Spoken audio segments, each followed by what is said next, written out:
La red de alumbrado público también tienen una declaración muy pequeña, solamente se habla de habilitaciones urbanas, concesiones, etcétera. No se entra al detalle porque estas consideraciones todas están en el Código Suministro 2011, el último que se ha modificado para ejecutar este tipo de instalaciones. Y también tiene una norma, la norma técnica de alumbrado público, que es muy antigua, tiene probablemente de antes del 2000 o 2001 por ahí, que tiene las consideraciones de iluminación de calles, avenidas, parques, etcétera, y todos los complementos necesarios para ejecutar este tipo de proyectos. Muy bien. La norma EC 030 sobre las subestaciones eléctricas también es una norma declarativa en el reglamento, no tiene un desarrollo porque todo ello está considerado en la RD 018-2002 y también en el Código Suministro 2011, que es el que mandativo para la ejecución de estas instalaciones.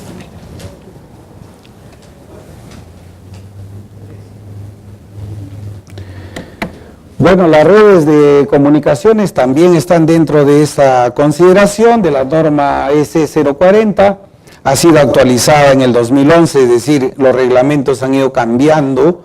La última consideración es del 2011, todavía no ha habido otra modificación, y ahí están para los sistemas de planta externa prácticamente, ductos, canalizaciones, diseño de instalación de las cajas de distribución aérea, sobre todo de los gabinetes de distribución externos.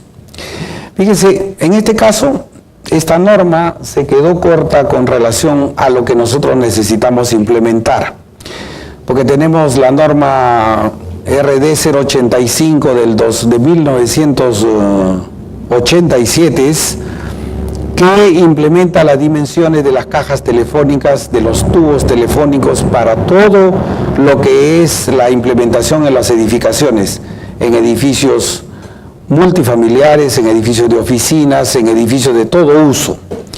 Y esa norma que implementa cajas efectivamente inmensas, tremendas, no te colisiona ya con la mejora de la tecnología.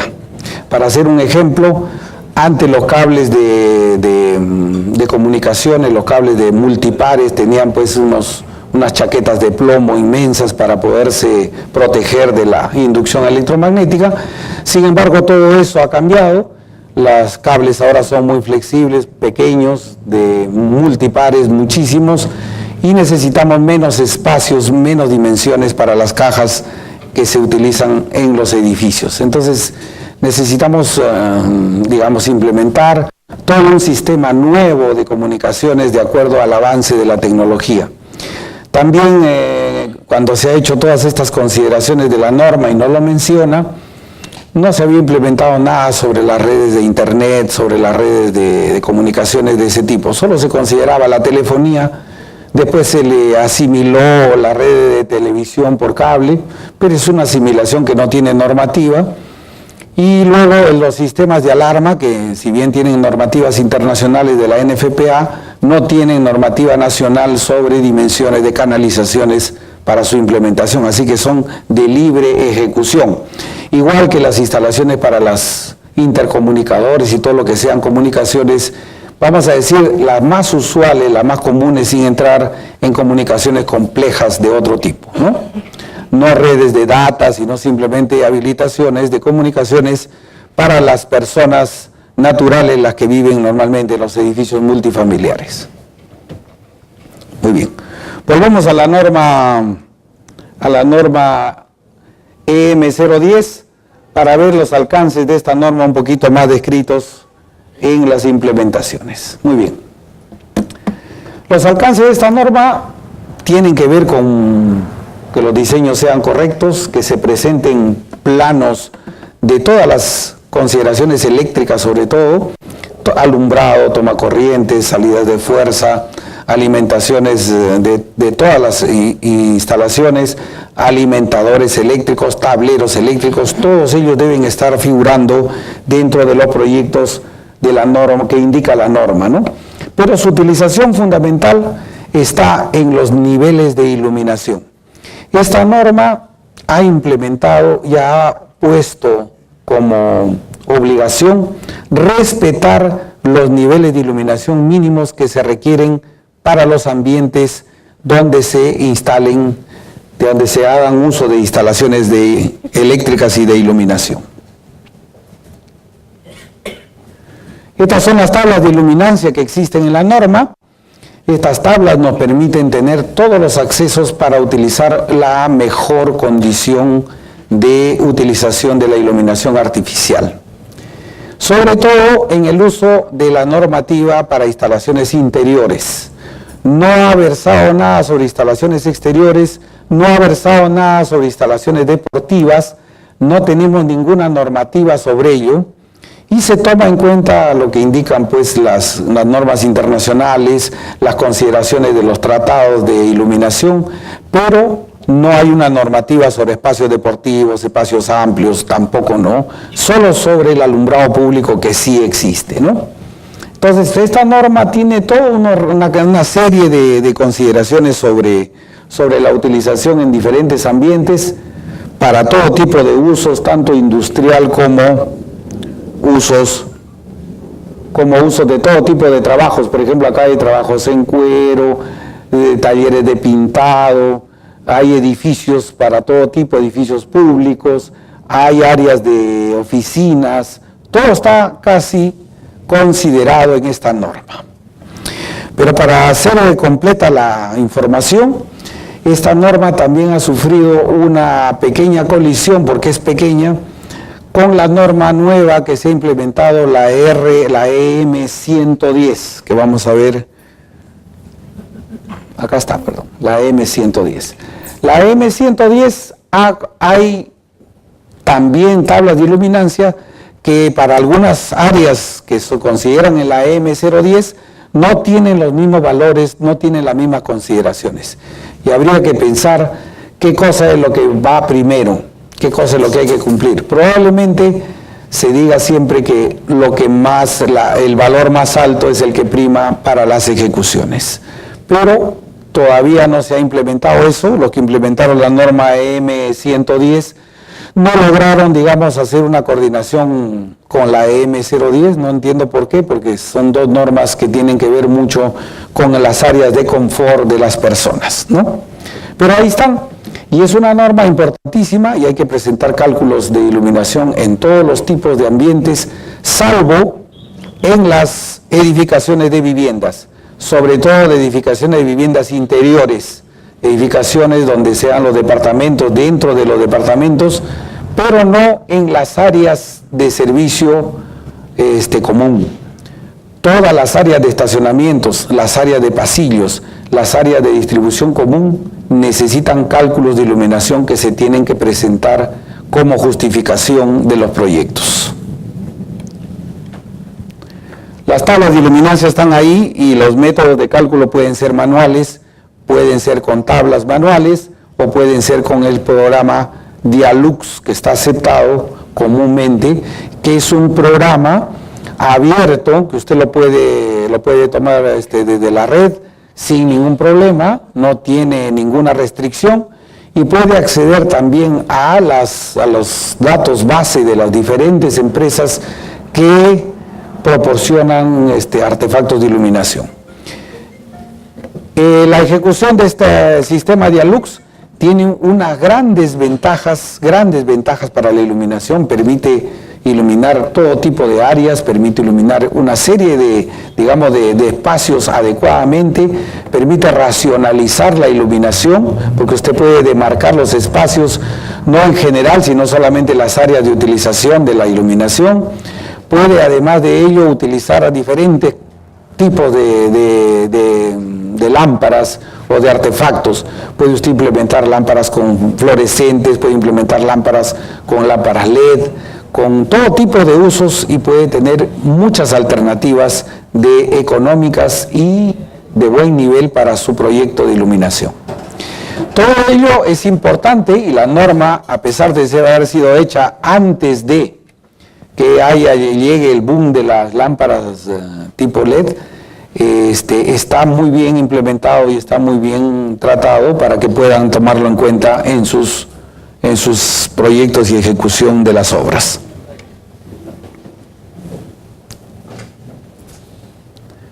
Más sobre esto le damos algunas tablas de las normativas, sobre todo de los niveles de iluminación, donde hay algunos ejemplos, por ejemplo, para la educación, para las aulas, en la normativa EM 010 se pide 500 lux para las aulas y en la normativa EM 110 solamente se requiere 250 lux. Así que hay una diferencia muy grande porque eso hace cambio de cantidad de puntos en las ejecuciones de los colegios y una serie de acciones económicas, ¿no?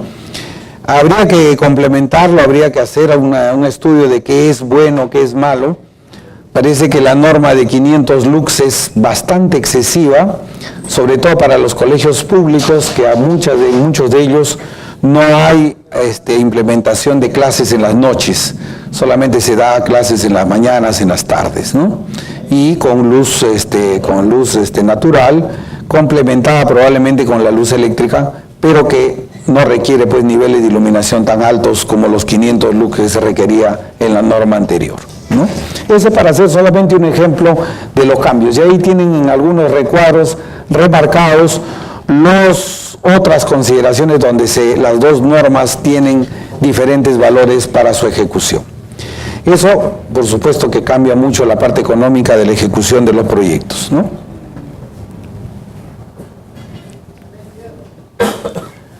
Muy bien. Además de tener todas estas tablas de iluminancia, hay toda una metodología para seguir el cálculo del confort lumínico en la norma EM 110, que es una norma última que se ha elaborado hace solamente, probablemente 1 año y medio nada más, que ha salido como complemento del Reglamento Nacional de Edificaciones. Muy bien. Para el cálculo de la demanda máxima, también que está dentro de la norma EM 010, que es una de las valores fundamentales, tenemos muchos procedimientos de cálculo. Tenemos los procedimientos de cálculo que establece para la parte eléctrica, me estoy refiriendo, ¿no? Para la parte de instalaciones eléctricas, tenemos muchas consideraciones que tomar en cuenta. Para los edificios de departamentos, por ejemplo, se ha implementado el artículo 050-200 del Reglamento Nacional, del Código Nacional de Electricidad, que es el que implementa cuánto de valores debemos asignar por área techada de los proyectos, cuánto para los primeros 90 metros cuadrados, cuánto para los siguientes 90 o para los siguientes 45 metros, etcétera. Y tiene todo un procedimiento de cálculo que lleva a valores verdaderamente bastante altos. Una vivienda normal podría tener valores desde 12 kilovatios de cálculo, incluida una cocina eléctrica, hasta 14, 15 kilovatios, cosa que probablemente nunca se implemente, ¿no? Es bastante, el código establece valores bastante altos. No establece procedimientos para trabajar con cargas puntuales, es decir, usted no puede contar lámpara por lámpara, tipo de iluminación, tomacorriente por tomacorriente, aparato que utiliza para poder considerar su demanda máxima, sino toda está basada en el área techada de la edificación.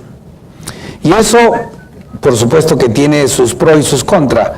El reglamento o el Código Nacional de Electricidad lo que trata de implementar es proyectos y alimentadores, tableros y la parte importante de la ejecución de los proyectos que tengan respaldo, que tengan consideraciones mayores probablemente a los usos que se le va a dar. No podemos ajustar los proyectos a sumar cargas que pueden ser cargas del momento, que pueden cambiar radicalmente en el tiempo. Por eso el código tiene todas esas consideraciones. Y con relación a todos los demás locales, a las áreas de oficinas, a las áreas de escuelas, a las áreas de la parte, digamos, de centros comerciales, también existen procedimientos que establece el código. Dígame, ingeniero. El Reglamento Nacional de Edificaciones, EN 010, en el artículo 4, sí lo establece. Hay 2 métodos para considerar el cuadro de cargas. Claro, pero esos 2 métodos no colisionan con el Código Nacional de Electricidad, que establece un procedimiento de cálculo. Sí. Por encima del Código Nacional de Electricidad está el Reglamento Nacional de Edificaciones por orden jerárquico de las normas. Lo que manda el Reglamento Nacional de Edificaciones prevalece sobre lo que está en el Código Nacional de Electricidad. Claro, pero es que el reglamento no ha establecido una mecánica de cálculo, solamente un procedimiento. Lo establece el ingeniero, lo podríamos ver en el artículo 4 de la EN010. Hay dos métodos. Ahí están los métodos, lo estamos ahí viendo en la pizarra, en la exposición. Establece métodos, pero no establece procedimientos de cálculo. Los procedimientos de cálculo solo están establecidos por el Código Nacional de Electricidad, que es la norma básica de la electricidad. Entonces, todos los proyectos se basan en el Código Nacional de Electricidad.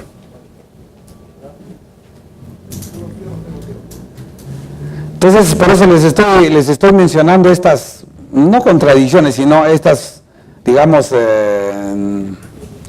estas dos declaraciones que no son las que mejor complementan nuestros sistemas, porque efectivamente podríamos apelar a decir, yo hago mi procedimiento de cálculo y lo elaboro como yo pienso de acuerdo al reglamento, ¿no?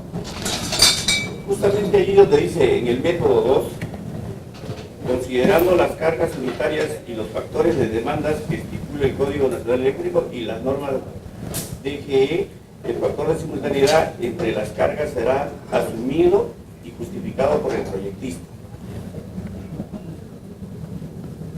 Sí, bueno, está bien. Pero fíjese usted, los factores de simultaneidad no existen en el Código Nacional de Electricidad, por lo tanto no hay apoyo. Los factores de demanda solo se dan para los procedimientos de cálculo que tiene el Código Nacional de Electricidad, de acuerdo con las áreas techadas, de acuerdo con las cargas consideradas. Por lo tanto, su cálculo, por supuesto que puede ser muy justificado, pero tiene todas esas falencias que permitirían que alguien la pueda observar. Lo que yo estoy mencionando es de que, si bien el reglamento establece los procedimientos, lo que prima actualmente es lo que manda el Código Nacional de Electricidad. Así lo estamos implementando, así se están elaborando los proyectos, así se están presentando para su aceptación y aprobación. Entonces, en eso tenemos alguna ayuda adicional que nosotros no vemos, digamos, en los reglamentos. Tenemos